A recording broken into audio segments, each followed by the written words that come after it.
हरे कृष्णा, राधे राधे। हम श्री कृष्ण चरितामृत श्रवण कर रहे हैं। आज का प्रसंग है कंस का पुरोहित वो श्रीधर ब्राह्मण। मैं मथुरा के युवराज कंस का पुरोहित बनने जा रहा हूँ। गुरुदेव, मुझे आशीर्वाद दीजिए। श्रीधर ब्राह्मण ने अपने दैत्य गुरु शुक्राचार्य के चरणों में प्रणाम करते हुए कहा था। कौन कंस? आचार्य शुक्र ने अपने शिष्य की ओर देखा। गुरुदेव, मथुरा के युवराज कंस, श्रीधर ने डरते हुए कहा। ओह कंस, जिसने परशुराम जी से शिव धनुष प्राप्त किया है, महाप्रतापी जरासंध का जमाता। शुक्राचार्य ने आश्चर्य से पूछा। हाँ गुरुदेव, हाँ। श्रीधर ने सिर झुकाकर ही उत्तर दिया। वीरता मुझे प्रिय है, वीर होना ही मेरे लिए पर्याप्त है। कंस मुझे प्रिय है। जाओ जाओ श्रीधर, कंस का पुरोहित कर्म तुम ही संभालो, जाओ। आचार्य शुक्र की आज्ञा पाकर श्रीधर ब्राह्मण मथुरा में आ गया था। कंस ने अपना पुरोहित इसको ही बनाया। हे तात विदुर जी, बाहर से ही ब्राह्मण था यह श्रीधर, इसके भीतर तो दैत्यों का अन्न ही पच रहा था। वही अन्न तो इसका मन बन गया।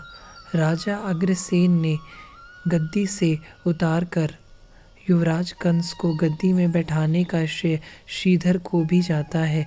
ऐसे तंत्र का प्रयोग कंस के कहने पर इसने किया था कि राजा अग्रसेन को कारागार का वास ही मिला और गद्दी पर अपने यजमान कंस को बिठाया था इसने।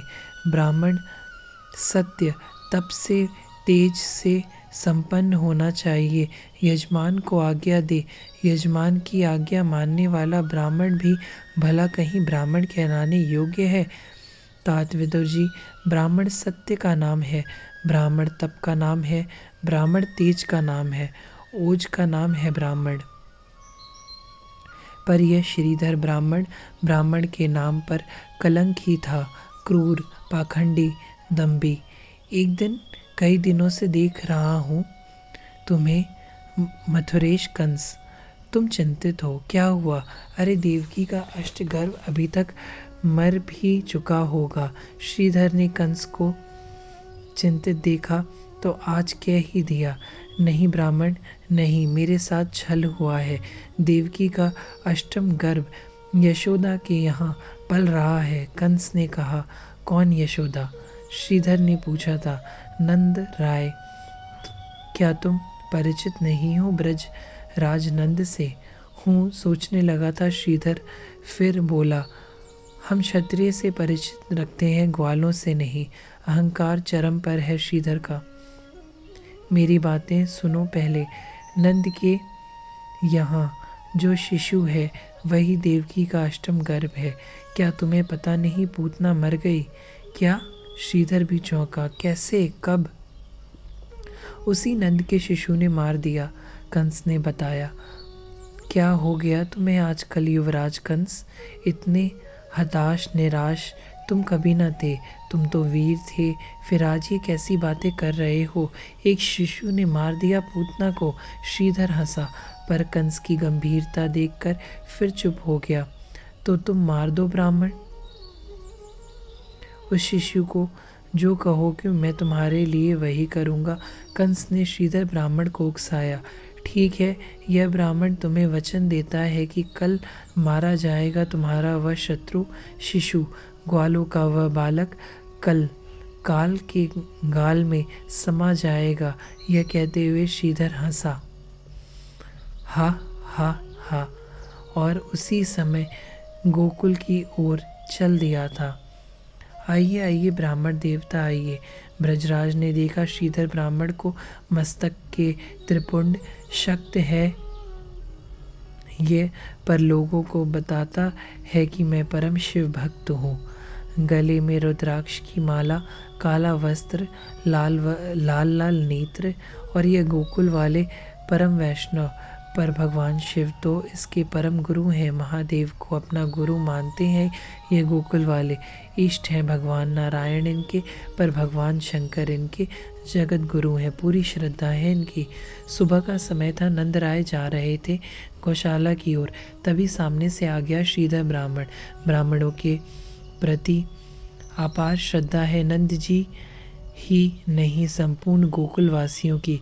आइए आइए ब्राह्मण देवता आइए, देखो यशोदा प्रातः के समय ब्राह्मण पधारे हैं, हमारे अहो भाग्य। नंद राय ने यशोदा जी को कहा। यशोदा आई। हे ब्राह्मण देवता, आज का प्रसाद हमारे यहाँ ग्रहण करें।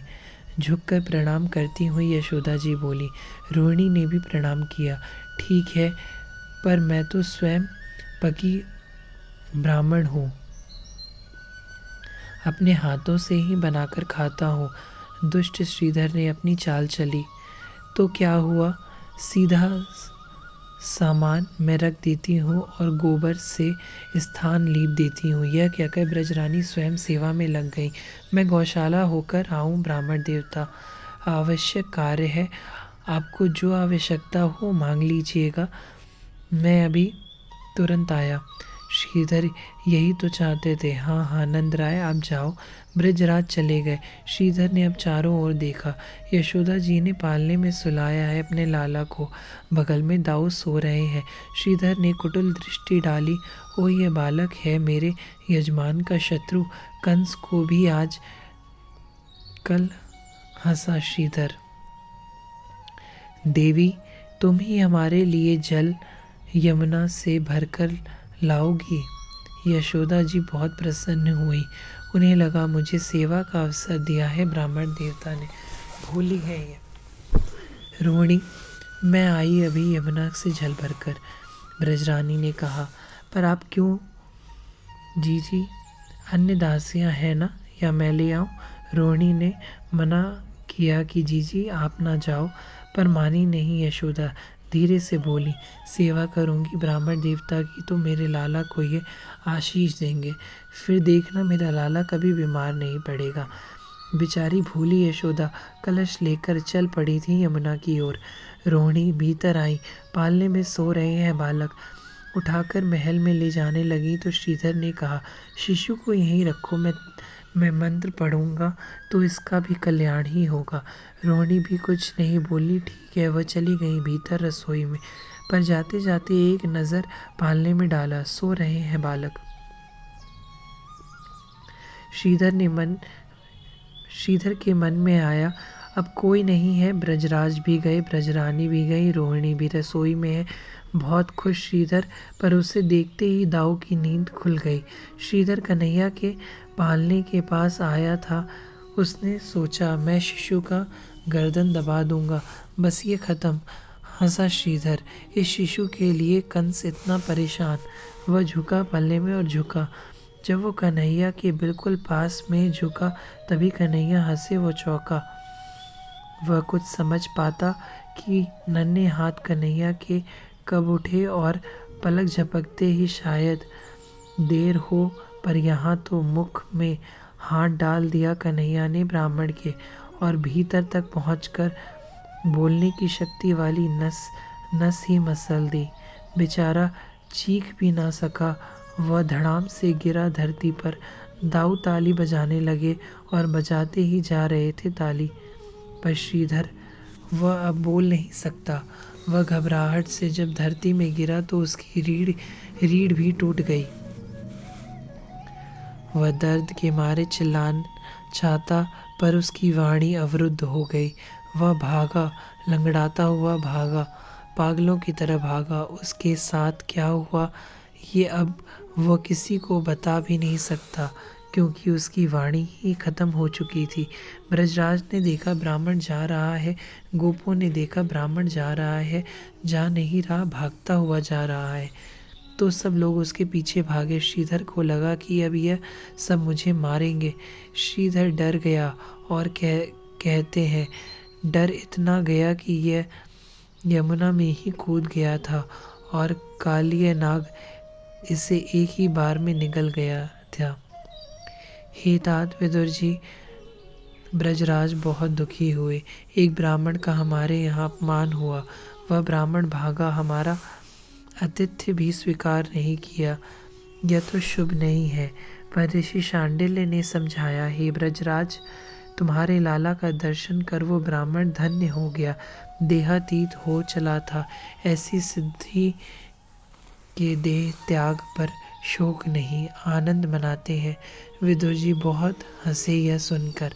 तो उद्धव ने कहा, क्या कहते हैं ऋषि शांडिल्य भी? ब्रजराज की ब्राह्मणों पर श्रद्धा ही इतनी थी, पर तात मुक्त हो गया वह श्रीधर, होगा ही। कन्हैया जिसे छू ले वह तो परम मुक्त हो ही जाएगा ना।